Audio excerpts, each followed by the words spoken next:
Bene, eccoci anche oggi insieme. L'ospite è Bruno Mori, imprenditore agricolo di Ponso, provincia di Padova, e presidente di Futuro Agricoltura. Futuro Agricoltura è una nuova organizzazione professionale agricola. Al proposito, noi l'avevamo lasciata come presidente di Eurocoltivatori Veneto. Che è successo?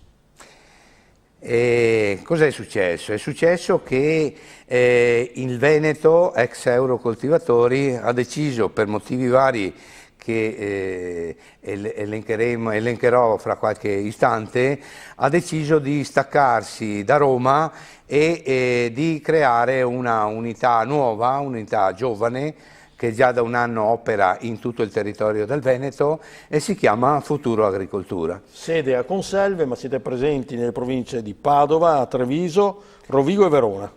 Esatto. Siamo presenti in queste realtà venete, in queste province, e la voglia di ampliarsi in tutto il territorio del Veneto e non solo su queste province è una voglia grande che abbiamo vicino a noi di collaboratori giovani, collaboratori che hanno voglia di dare il massimo delle loro potenzialità, e quindi il gruppo ex Eurocoltivatori Veneto si è solo trasferito in questa nuova organizzazione sindacale e agricola. Ecco, allora la domanda è d'obbligo, ma a lei chi gliel'ha fatto fare?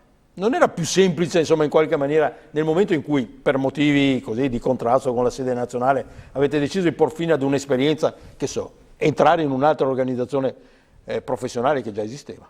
Certo, la sua domanda è pertinente e rispondo subito.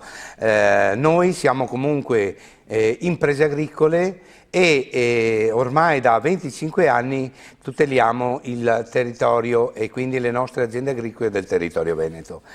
Era più semplice e più facile appoggiarsi ad altre organizzazioni sindacali storiche, però credo che la nostra voglia, dopo un referendum veloce con le nostre aziende, era quella di rimanere autonomi, rimanere pur piccoli. A parte che comunque nel territorio veneto le aziende agricole hanno fatto solo un travaso da Eurocoltivatori a Futuro Agricoltura. Avete circa 2500 soci. Noi abbiamo 2500 soci in tutto il territorio veneto, ma con grande volontà di ampliarsi per un semplice fatto, perché siamo una struttura nuova, una struttura snella, una struttura giovane, ma con esperienze di oltre 25 anni, quindi le aziende agricole vengono seguite in maniera precisa e puntuale. Ecco, adesso arriviamo a questo, perché per chi insomma non è dentro le vicende del mondo agricolo, per capirci, un'organizzazione professionale agricola a livello nazionale, uno pensa a Coldiretti, Confagricoltura, CIA, sono le tre grandi associazioni, poi ce ne sono altre diciamo più piccole, tra queste sicuramente c'è anche Futuro Agricoltura, ma la domanda è: in cosa ritenete di essere diversi dagli altri?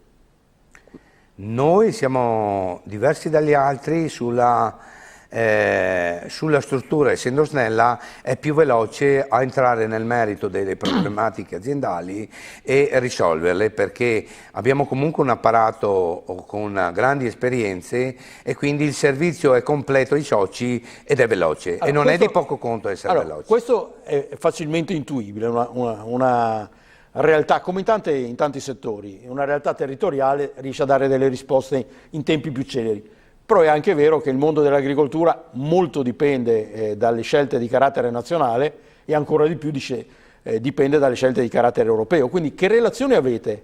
È per dire, non rischiate di essere troppo provinciali in un bacino d'utenza veneto.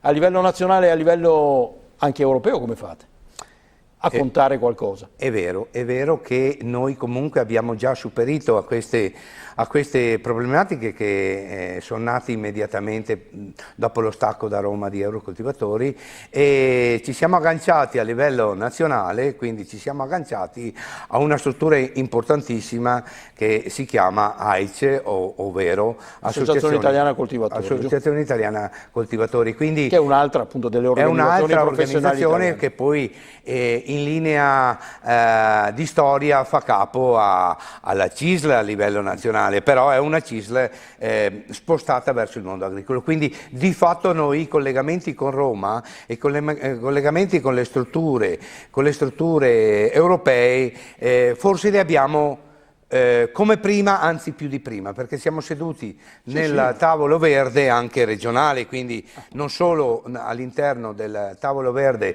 nazionale, ma anche sui vari tavoli verdi a livello regionali. Frequentando il vostro sito si vede che, insomma, pur essendo giovani, da un anno circa, cioè, avete un po' tutto, avete il patronato, avete l'ente di formazione, avete gli uffici territoriali, insomma, sapendo quello che alla fin fine costa pagare gli stipendi a fine mese, è un bel impegno. Certo. Perché gli uffici non si aprono da solo, quindi ci vuole anche perlomeno un po' di personale. Ma indubbiamente il personale che avevamo prima continua a operare in tutto il territorio del Veneto, quindi il personale non è cambiato nulla, anzi siamo in fase di espansione, quindi avremo anche bisogno in un prossimo futuro di altro personale, quindi l'avvicendamento del personale che va a riposo. E non solo, abbiamo comunque del personale tecnico specializzato che uscirà anche verso le aziende agricole per dare quel servizio completo all'azienda agricola, perché l'azienda agricola oggi, in una burocrazia sempre più stringente, ha bisogno comunque di avere quel supporto tecnico che magari qualche anno fa non serviva, oggi purtroppo serve, perché la burocrazia in Italia, in Europa, ma in Italia in particolare, aumenta giorno per giorno. Cioè, comunque, complimenti, ci vuole in ogni caso un bel coraggio per lanciarsi in un'avventura simile. Voi avete nei giorni scorsi tenuto un'iniziativa, l'avete fatta a Monselice, se non vado errato, o a Este, adesso non ricordo, a Este, ed era dedicata alla ristorazione. Bravo. Avete trovato una chiave di lettura nuova, insomma, per cominciare a presentarvi in maniera pubblica.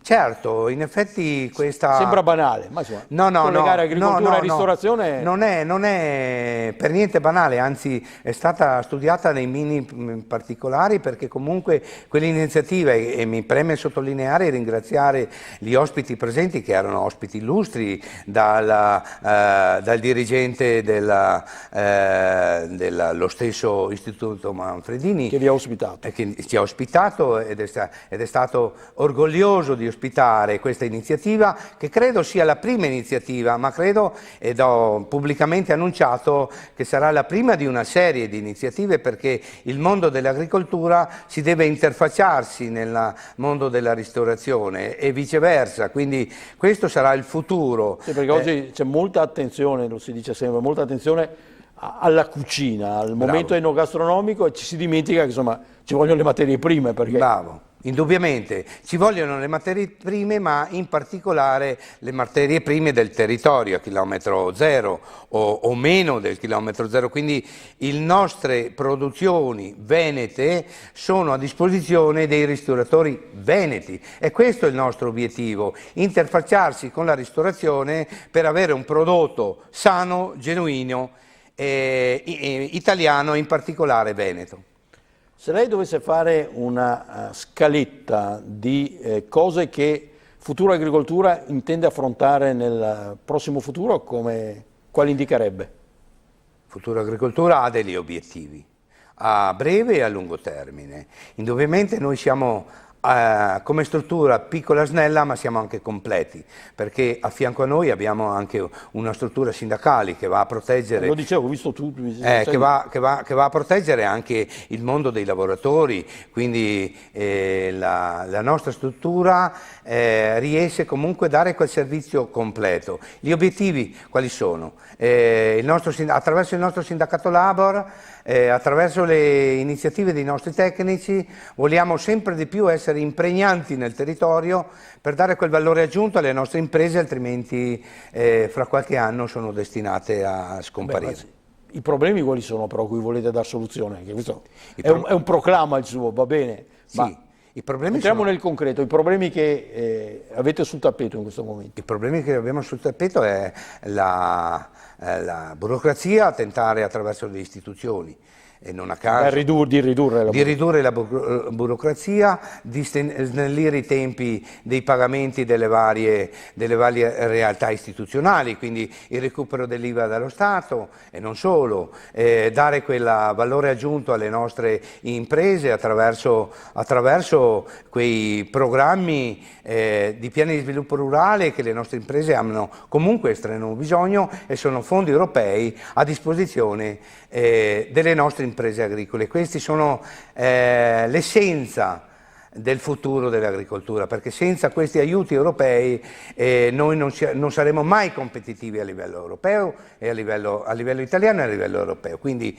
devo spezzare una lancia, se mi è consentito, certo, Fabrizio, a favore anche dell'istituzione regionale veneta, che credo sia una delle poche e uniche realtà regionali italiane che si sta spendendo molto a livello comunitario per portare a casa quei contributi che sono essenziali per lo sviluppo e per il proseguimento delle attività imprenditoriali agricole e in particolare dei giovani agricoltori. Grazie a Bruno Mori, che ricordo essere imprenditore agricolo di Ponso, provincia di Padova, ma è qua soprattutto come presidente di Futuro Agricoltura, giovane organizzazione professionale agricola nata nel Veneto. Grazie, buon lavoro. Grazie e buona giornata a tutti. Alla prossima.